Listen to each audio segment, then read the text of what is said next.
Hello guys, welcome back to my channel. आज मैं आपको बताने जा रही हूँ थाईलैंड के विजिटर वीजा के बारे में। मोस्ट ऑफ द क्लाइंट ने क्या है, अपनी ट्रैवल हिस्ट्री क्रिएट करनी होती है किसी बड़ी कंट्री के अप्लाई करने के लिए।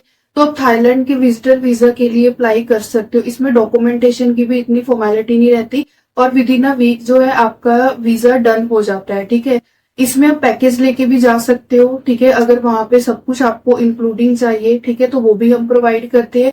अगर आपने अकेला वीजा का करना है, ठीक है, तो वो भी आप कर सकते हो। तो अभी मैं आपको स्टेप बाय स्टेप प्रॉपर तरीके से बता देती हूँ। ठीक है, कि कहाँ से आपने अपना ये वीजा अप्लाई करना है और कौन कौन से डॉक्यूमेंट इसमें लगेंगे। तो चलिए स्टार्ट करते हैं डिटेल्स के साथ।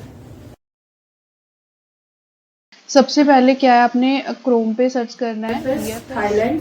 तो ये थाईलैंड वाली वेबसाइट ओपन हो जाएगी इसकी।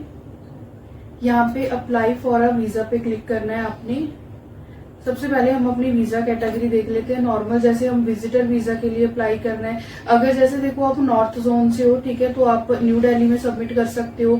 अगर आप साउथ जोन से हो तो मुंबई, ठीक है, ये और भी सेंटर है, कोलकाता में भी, चेन्नई में भी। तो आप अपने रीजन के अकॉर्डिंग ये सेंटर देख लेना, ठीक है, एम्बेसी वाला। इसके बाद यहाँ पे हमने वीजा कैटेगरी सिलेक्ट करनी है, देन टूरिस्ट। इसमें सारी डिटेल्स आ जाएंगी, ठीक है। जैसे ये वीएफएस चार्जेस, नॉर्मल अगर आप सिंगल एंट्री के लिए 3 मंथ के लिए अप्लाई करोगे तो आपके इतने चार्जेस लगेंगे। अगर आपने मल्टीपल एंट्री चाहिए और 6 मंथ का, तो ये आपका 12,000 चार्जेस लगेंगे। इसमें डॉक्यूमेंट्स कौन कौन से रिक्वायर्ड है, वैसे ही इन्होंने अलग से भी लिखे हुए हैं, तो यहाँ से भी आप देख सकते हो। जैसे आपकी होटल रिजर्वेशन, तो आपने जैसे थाईलैंड में जाना है, आपका 10 दिन का प्लान है, 15 दिन का प्लान है, तो आपकी कंफर्म होटल बुकिंग चाहिए। जैसे नॉर्मल क्या होता है, डमी टिकट लगा देते हैं ना हम, जब डमी होटल रिजर्वेशन लगा देते हैं, तो इसमें वो नहीं रहेगा। आपको जो अपनी फ्लाइट टिकट है वो भी कंफर्म लगानी पड़ेगी, और जो आपकी होटल की रिजर्वेशन है वो भी कंफर्म लगानी पड़ेगी। और इसका जो है आपने कलर्ड प्रिंट साथ में लगाना है, ब्लैक एंड व्हाइट नहीं लगाना है। जैसे अगर आपका 1 महीने बाद जाने का प्लान है, ठीक है, तो वो आप अपनी उस अकॉर्डिंग ही आप अपनी जाने की टिकट जो है और अपनी आने की टिकट है वो अपने साथ में लगानी है। देन आपने अपनी बैंक स्टेटमेंट साथ में लगानी है। बैंक स्टेटमेंट भी जो है आपकी वो ओरिजिनल होनी चाहिए और बैंक की तरफ से अटेस्टेड होनी चाहिए। देन यहाँ पे इन्होंने अलग से चेकलिस्ट भी डाली हुई है, ठीक है, सिंगल एंट्री वाली, मल्टीपल एंट्री वाली, दोनों सेम ही है, इसमें ऐसा कोई ज्यादा फर्क नहीं है। तो यहाँ पे जैसे फर्स्ट डॉक्यूमेंट आपका जो पासपोर्ट, ठीक है, सेकंड वीजा एप्लीकेशन फॉर्म, वो भी मैं आपको बता दूंगी कि वो कैसे आपने फिल करना है। देन आपका जो वीजा फीस है वहां पे लिखी हुई थी, सिंगल एंट्री वाली एंड जो है आपकी मल्टीपल एंट्री वाली। एंड देन आपका एविडेंस ऑफ परमानेंट रेजिडेंस वाला आपने लगाना है। कंफर्म एयर टिकट लगानी है, राउंड ट्रिप की, जाने की भी आने की भी। उसके बाद आते हैं हम अकोमोडेशन के ऊपर। अकोमोडेशन का आपका जो भी वहां पे रहेगा, आपको होटल का, वो भी आपने कंफर्म लगाना है, ठीक है।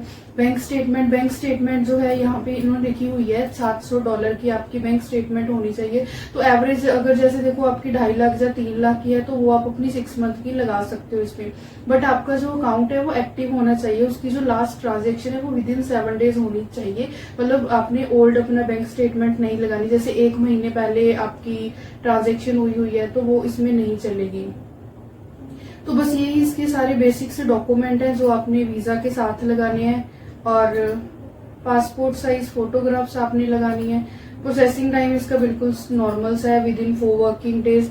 तो इसमें क्या है, बिल्कुल भी फॉर्मेलिटीज नहीं है, आपने सिर्फ अपनी होटल की रिजर्वेशन कर लेनी है और आपने अपनी डमी टिकट और बैंक स्टेटमेंट साथ में लगा के, ये इसका एप्लीकेशन फॉर्म है, ये फिल करके आपने सबमिशन करवानी है इसकी।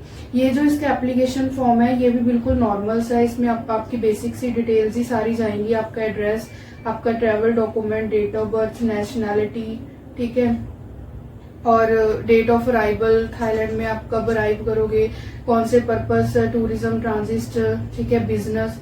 तो ये बेसिक से डिटेल्स वाला इसका एप्लीकेशन फॉर्म है, ये फिल करके आपने साथ में लगा देना है। देन इसके बाद हम आते हैं अपॉइंटमेंट वाले सेक्शन पे। ये सारे डॉक्यूमेंट की चेकलिस्ट हमने देख ली है। उसके बाद यहाँ पे अपॉइंटमेंट का देखना है हमने। इसका जो अपॉइंटमेंट है, आपको अपॉइंटमेंट लेने की जरूरत नहीं पड़ेगी कोई। आप जैसे यहाँ पे इन्होंने सेंटर लिखे हुए हैं, ठीक है, जो भी सेंटर में एप्लीकेशन सबमिट होगी, अहमदाबाद, बेंगलोर, चंडीगढ़, चेन्नई, दिल्ली, गोवा, तो जहां से जो भी आपको नियर बाय पड़ेगा वो सेंटर में आप डायरेक्ट विजिट कर सकते हो। तो डायरेक्ट विजिट करके आपने जो भी आपके डॉक्यूमेंट रहेंगे वो अपने साथ में लेके जाने हैं। तो जिस दिन वहां पे आप अपना फाइल सबमिट कर दोगे, उसके बाद विद इन अ वीक जो है आपका पासपोर्ट के ऊपर स्टैंप लग के आ जाएगी। तो ये बस बेसिक सी डिटेल्स है इसकी, इसमें कुछ भी कॉम्प्लिकेटेड नहीं है, आप खुद से भी अपना काम कर सकते हो और 1 हफ्ते के अंदर अंदर जो है आपका वीजा डन हो जाएगा। मैं आपको ये भी दिखा देती हूँ कि ये स्टिकर वीजा कैसे होता है। तो ये देखो, ये इसका स्टिकर वीजा, ये इसकी जैसे प्लेस ऑफ इशू है मुंबई, ये 5 फेब को इशू हुआ था और 3 महीने के लिए इसकी वैलिडिटी 2 मई को ये हो जाएगा वो, ठीक है। नंबर ऑफ एंट्रीज, ये सिंगल एंट्री अप्लाई किया है। तो इसका मेन क्या है, स्टिकर वीजा अप्लाई करने का, एक तो ये बेनिफिट हो जाएगा कि आपके पासपोर्ट के ऊपर स्टैंप लग जाएगी, ठीक है। और दूसरा क्या है, आपकी एक ट्रैवल हिस्ट्री क्रिएट हो जाएगी और बहुत कम टाइम में है ना आपको वीजा मिल जाएगा इसका। तो अगर जैसे आपकी थाईलैंड की ट्रैवल हिस्ट्री होगी, 1-2 कंट्रीज की और ट्रैवल हिस्ट्री होगी, तो आराम से, जैसे अगर आपने किसी बड़ी कंट्री का अप्लाई करना है, कनाडा में जाना है आपने, यूएस में जाना है आपने, ऑस्ट्रेलिया में जाना है, तो वहां की अप्रूवल क्या है आपको आराम से मिल जाएगी, ठीक है। तो आज की वीडियो में मैंने आपको प्रॉपर तरीके से बताया थाईलैंड के वीजा के बारे में। अगर फिर भी आपकी कोई क्वेरीज है, जो आपने कुछ पूछना है, ठीक है, तो आप मुझे कॉल कर सकते हो, जो आप कमेंट सेक्शन में पूछ सकते हो। और अगर आपने हमारी आगे की वीडियोस देखनी है तो आप हमारे चैनल को सब्सक्राइब कर लो और मिलते हैं बहुत ही जल्द एक नई वीडियो के साथ। आज के लिए थैंक यू सो मच।